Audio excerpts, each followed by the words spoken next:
అహం క్రతురహం యజ్ఞ అంటే అహం నేనే ఏవ నేనే క్రతువుని అంటే చేయబడేటువంటి కర్మని నేనే.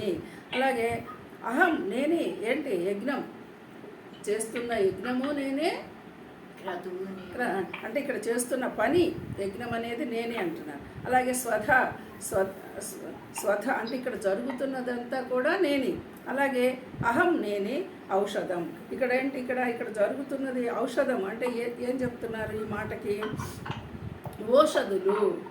ఔషధం అంటే మరి గొప్పని మందు అనుకోకండి, ఓషధులు అంటే యజ్ఞంలో మనం ఉపయోగించేటువంటి పత్రాలు ఫలాలు ఉంటాయి కదా, అవన్నీ అన్నమాట ఓషధులు, అవి కూడా నేనే. అలాగే మంత్రము ఇక్కడ యజ్ఞంలో చదువుతున్న మంత్రములు నేనే. అహం ఏవా నేనే. ఆజ్యము అంటే ఆజ్యము నెయ్యి, ఘృతం నెయ్యి, ఈ మనం యజ్ఞంలో ఉపయోగించే నెయ్యి కూడా నేనే, అహం అది కూడా నేనే. అగ్ని అక్కడ వేల్చిన అగ్ని కూడా నేనే, అహం అగ్ని కూడా నేనే. హూతం అంటే హోమక్రియను నేనే.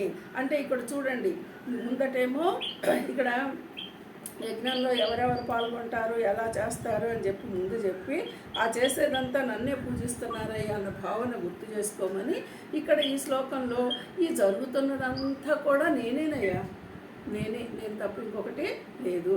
అంటే ఇక్కడ జరుగుతున్న క్రతువు యజ్ఞము నేనే. అలాగే ఈ ఓషధులు మీరు సమర్పించేది నేనే.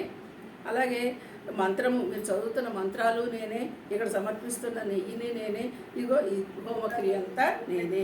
అంటే ఇప్పుడు ఏమర్థం కావాలి? చేస్తున్న కార్యక్రమం అంతా పరమాత్మే, జరుగుతున్నవాడు పరమాత్మే, చేస్తున్న మనము పరమాత్మే.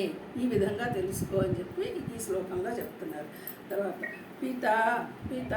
పితా అహమస్య జగతో మాతా ధాత పితామహః వేద్యం పవిత్రం ఓంకార ఋక్సామ యజురేవ చ. నెక్స్ట్ ఈ శ్లోకంలో ఏమంటున్నారు? పితా అహం అస్య జగతః మాతా ధాత పితామహః వేద్యం పవిత్రం ఓంకార ఋక్సామ యజు ఏవ చ. అంటే ఇక్కడ చూడండి అస్య అంటే ఇక్కడ ఈ జగత్తుకు ధాత అంటే ధరించువాడను, అంటే కర్మఫలంలోను ఇచ్చువాడను. నేను ఎవరిని ఇక్కడ ఈ జగత్తులో ధాతను అంటే నేను ఇచ్చేవాడిని అనమాట. మీరు ఏ కర్మలు చేస్తున్నారో వాటి సంబంధించినటువంటి ఫలితాలన్నీ నేనే ఇచ్చేవాడిని.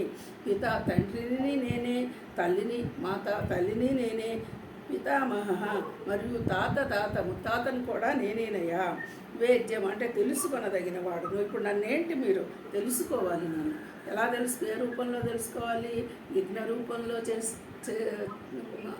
ఆచరిస్తున్నా నేనే, వేదం రూపంలో తెలుసుకున్నా నేనే, ఇప్పుడు కర్మ రూపంగా చేస్తున్నది నేనే. ఇవన్నీ నేనే తెలుసుకో అని చెప్తున్నారు.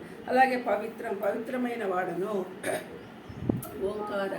ఇప్పుడు ఓంకారం మనకి అన్నిటికీ మూలము ఓంకారం. పవిత్రమైనటువంటి ఈ ఓంకారాన్ని కూడా నేనే. ఋగ్వేదురు సామ వేదములు ఈ 4 వేదాలు కూడా నేనేనయ్యా. అలాగే అహం ఏవ నేనే, ఇవన్నీ కూడా నేనే, ఓంకారాన్ని నేనే, వేదాలు నేనే అని చెప్పి ఇక్కడ చెప్తున్నారు. ఈ సమస్త జగత్తునకు ధాతను అనగా అంటే ధరించేవాడిని, ఇచ్చేవాడిని అని అర్థం. అట్లాగే కర్మఫలములను ఇచ్చువాడను నేనే, తల్లియు తండ్రియు తాతను కూడా నేనే, తెలుసుకొనదగిన వాడను నేనే. ఇప్పుడు నన్నే మీరు తెలుసుకోవాలి, మరొకటేది లేదు, నన్నే తెలుసుకోవాలి. అలాగే తెలుసుకునేవాడు. పవిత్రుడను, ఓంకారమును నేనే, అలాగే ఋక్సామ యజుర్వేద 4 వేదాలను కూడా నేనే అని చెప్పి ఈ విధంగా మనకి చెప్తున్నారు అనమాట. పరమాత్మ తాను ఇలాగాని మనకి చెప్తున్నారు. నెక్స్ట్ శ్లోకం. హరి ఓం.